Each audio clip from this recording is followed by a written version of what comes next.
Hello, my dear friend. Welcome to the stories of life, where you will gently be lulled into a peaceful sleep.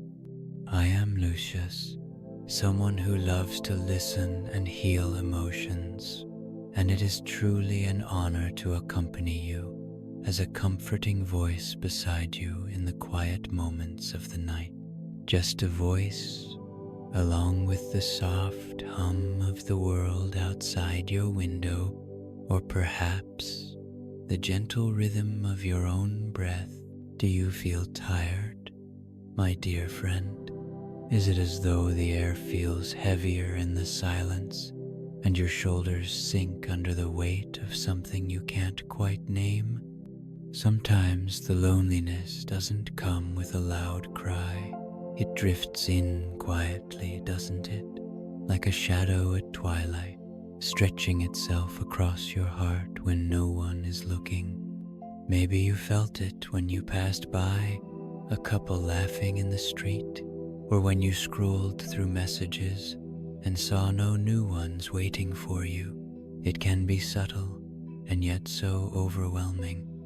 Have you felt lately like the world is moving too quickly without you? Like you're watching people gather, celebrate, love, and all the while you're standing on the outside, wondering if anyone sees you there? It's okay to say yes. It's okay to feel that way. There is nothing wrong with noticing the ache in your heart that just wants to be seen and heard.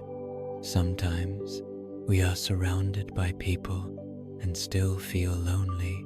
Sometimes the ones closest to us feel like strangers. Other times, we wake up to the quiet and try to convince ourselves that the solitude is peaceful, even when it feels more like absence. I wonder if you've been carrying that silence around, unsure of how to let it out or whom to turn to. What does loneliness feel like for you? Is it a quiet sigh, a longing for someone to ask how you're really doing, a hope that someone, anyone, will say, "I see you, I'm here"? If you've felt that even once, I want to say this: your heart is not wrong for needing connection. It's human, it's beautiful, even in its brokenness, and it's worth listening to. So tell me, gently and honestly, how are you feeling tonight? I understand that feeling. Loneliness can wrap around us like an invisible fog, quiet, unnoticed by others, but so present in our hearts. Sometimes, the quiet moments we longed for become the very moments we dread. A still room that once felt peaceful now echoes with absence, and it's in those moments that we realize how deeply we crave to be seen, to be understood. You're not strange for feeling this way. Loneliness doesn't always need a reason. It doesn't ask our permission to show up. It just arrives, settles in, and makes even familiar places feel distant. You might smile at others during the day, go about your tasks, fulfill your responsibilities, and still feel like something essential is missing. That ache, my dear friend, is nothing to be ashamed of. It is not weakness. It is a sign that your heart longs for connection, for meaning, for closeness. I want you to know that I care truly. And I know it may not fix everything, but sometimes just hearing someone say, "I care," can soften that hardened edge of isolation. I may not be beside you physically, but my voice is here, and my heart is reaching toward yours. If you've ever wondered, does anyone notice? The answer, right now, is yes, I do. I notice. And you don't have to prove your worth or justify your feelings. They are valid simply because they exist. Sometimes people will tell you to just get out more or think positively, as though loneliness is something that can be flipped off like a switch. But it's not. It is deep, it is tender, it is complex. And I promise you, my dear friend, you are not alone in your loneliness. So many people are walking through life carrying that same ache in their chests. We're all just trying to find one another in the dark. That's why I'm here, to remind you that somewhere, even now, someone is holding space for you. Someone is offering their voice so that you can feel less invisible. You are not forgotten. You are not invisible. You are not alone. If you're willing to share, I'm more than happy to listen. You don't have to open your heart all at once. Just a whisper is enough. A sigh, a few quiet words. What matters is that your feelings have a place to go. Loneliness is most painful when it has no outlet, when it swirls around inside like a storm that no one else can see. But when shared even a little, the pressure begins to lift. Have you kept everything inside for a while now? Have you pretended to be okay because you didn't want to burden anyone? I understand. I really do. So many of us are taught to hide our pain, to keep smiling, to stay strong. But here, you don't have to be strong. You don't have to pretend. You can simply be. Tell me, when did the loneliness begin? Was it gradual, like a candle slowly burning down until the room went dark? Or did it strike you suddenly, like a door closing behind someone you loved? Did it come after a loss, a betrayal, a slow drifting away from someone who used to understand you? Whatever the reason, or even if there is no clear reason at all, it matters. Your story matters. Your feelings matter. You don't have to carry this by yourself. I'm here to sit with you in it. No solutions, no advice, unless you want it. Just a quiet space to let it out. Sometimes, just being heard is healing enough. And if it's hard to speak, then maybe you can write it down or think it while listening to my voice. What matters is that your feelings aren't trapped, that they're allowed to exist, that they're met with kindness, not judgment. If there's a memory that's been lingering in your heart, someone you miss, something you lost, a part of yourself you're trying to find, you can tell me. If there's a silence that's felt too heavy, let me carry a piece of it with you. I promise, whatever you say, it will be received with gentleness, because you deserve that. You deserve to be heard. Don't worry, let your heart relax a little and allow yourself to feel what's inside you. You've been holding on for so long, haven't you? Carrying the silence, the longing, the questions that come when the night feels endless. But for a moment now, just breathe. Let the burden rest beside you, even if only briefly. You don't have to carry it all right now. It's okay to feel lonely. It's okay to feel the ache. And it's also okay to feel hope again, even if it comes quietly, gently, like a flicker in the dark. Sometimes, the comfort we need doesn't arrive as a loud answer or a grand solution. Sometimes, it arrives in small, tender moments like this one. A voice that cares, a space that feels safe, a reminder that you are still seen, still loved, still here. I want to tell you something simple but true. You are not broken. You are not unlovable. You are not forgotten. Even when it feels like no one sees you, I do. Even when you feel like you've been walking through life unnoticed, I notice. And more than that, God notices. His eyes have never left you, not for a second. Tonight, I want to encourage you to be kind to yourself. Speak gently to your heart. Rest your mind. If tears come, let them. They are not signs of weakness. They are the soul's way of releasing what words cannot express. And if no tears come, that's okay too. Simply resting is enough. Loneliness may be here with you now, but it is not the whole story. There are chapters yet to unfold, chapters where joy returns, where laughter feels real, where your heart finds company and belonging once more. Until that day, I will be here with you. You don't have to walk this part of the path alone.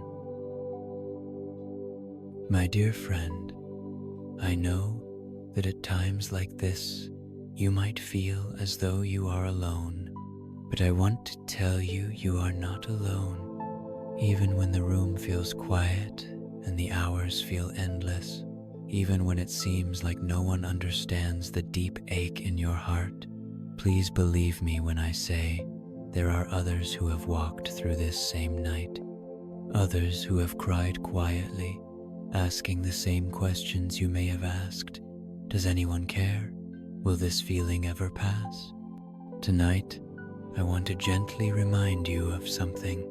Loneliness is not proof that you are unworthy. It is not a sentence. It is not your identity. It is a season, a shadow, a part of the path, but not the whole path. And though it feels long and cold, you are still moving through it, still breathing, still listening. That alone is strength. You don't need to compare your life to others or question why their days seem full while yours feel empty. What you are feeling is real, and it deserves to be acknowledged with compassion, not shame. You see, loneliness has touched even the strongest among us. Even those who seemed surrounded by crowds, who wore smiles in public and performed for the world, often carried a hidden sorrow, a yearning for connection, just like yours. And so tonight, I want to share with you the story of someone who knows that kind of silence, someone who once stood in the middle of cheers and applause, but felt completely alone inside. Her name is Princess Diana, the beloved people's princess, a woman admired by millions, but who knew the aching reality of loneliness in a very personal way. Princess Diana was known around the globe for her grace, kindness, and compassion. She was a beacon of light to many visiting hospitals, hugging children with AIDS at a time when the world recoiled in fear, walking through minefields to advocate for victims of war. And yet, beneath her smile was a deep, persistent loneliness. She entered the royal family at the young age of 20, stepping into a life that seemed filled with luxury and admiration, but behind the palace walls, she often felt isolated and misunderstood. In interviews years later, Diana would speak openly about how alone she felt during her marriage to Prince Charles. She described nights when she would cry herself to sleep, longing not for titles or attention, but for affection, honesty, and real emotional connection. Despite living in castles and being surrounded by staff and photographers, Diana struggled with depression and a sense of profound emptiness. In a world that saw her as elegant and adored, she often felt like no one truly knew her heart, and yet she chose not to let loneliness consume her. Instead, she used it to deepen her compassion. Diana began to find meaning in helping others who were also suffering in silence. She visited those who had been forgotten patients in hospice, individuals battling mental illness, victims of leprosy and landmines.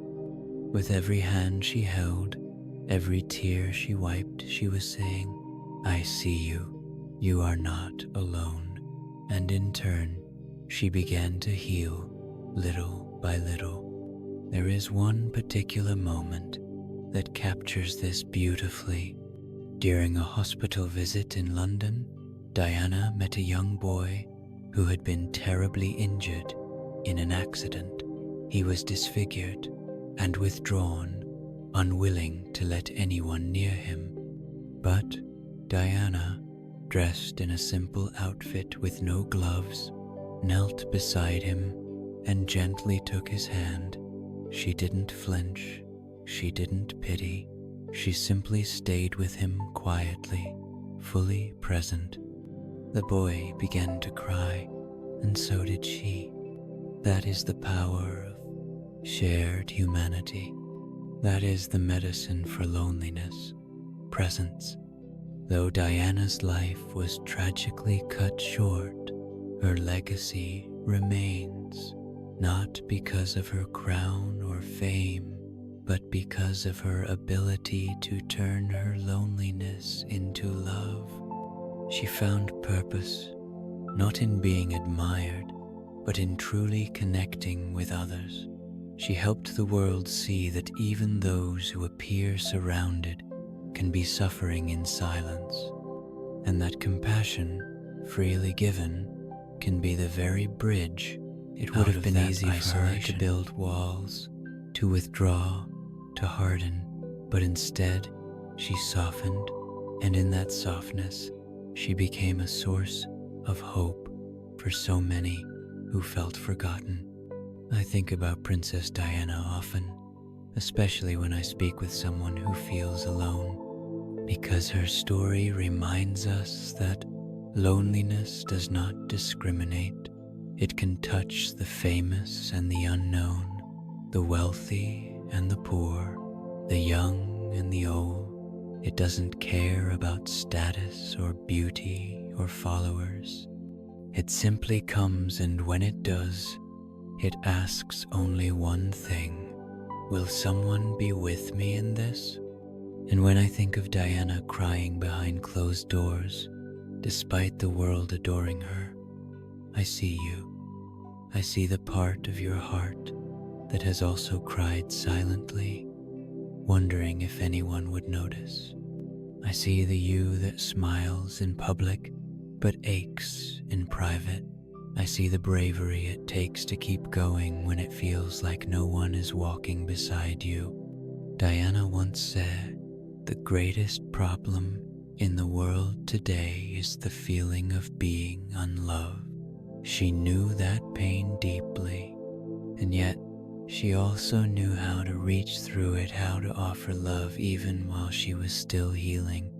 If she were here now, I believe she would take your hand, just like she did with that boy in the hospital.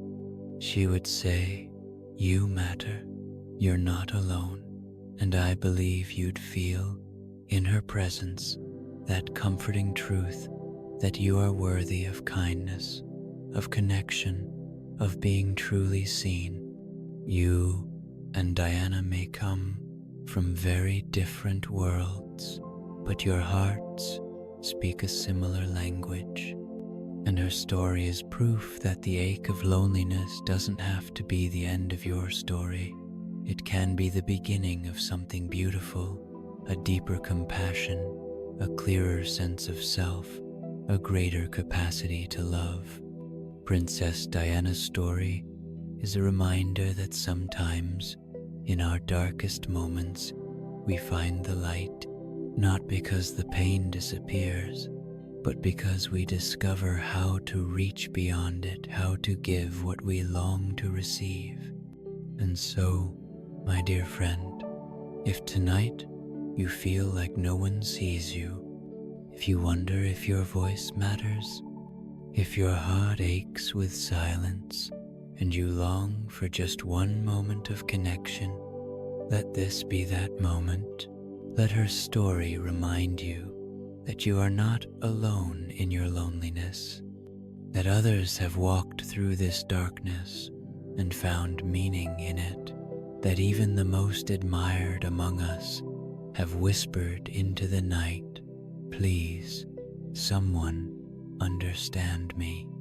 And let it remind you too that even now, even tonight, your life has the power to touch others.